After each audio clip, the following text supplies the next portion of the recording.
Magluluto nga pala tayo ng gatang sitaw kalabasa para ngayon.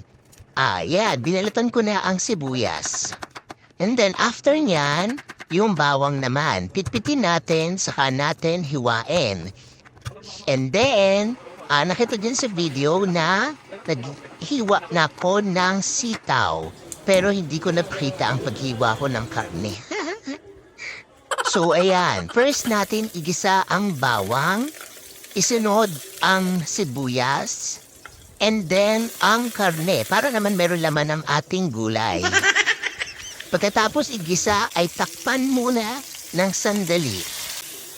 So pag nakita nating medyo golden brown na, ilagay na natin yung pamalawang piga ng gata. Yun na yung magiging tubig natin yung pamalawang piga. So naglagay na rin ako ng bagoong isda kasi walang bagoong alamang.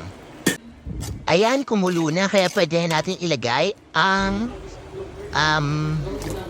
halabasa kasi may malambot na yung karne niyan. So tinakpan muna natin, no? Then after minutes ay kumulo na siya. Medyo malambot na yung kalabasa natin, ilagay natin ang sitaw. And then after nun, ang sili para medyo merong konting sipa, diba? So ayan, nilagay na natin yung purong gata. So huli natin nilagay para hindi siya matuyo agad, no? So naglagay na rin pala ako dyan ng paminta. Hindi lang napansin sa video. So ayan, tikman na natin kung perfect na ang luto. So wag natin ugaliing gamitin ang pinaghaluan dahil may tendency mapanis ang ating ulam. So nag-thumbs up na ako, sigurado masarap. Okay, that's all. Thank you, bye-bye.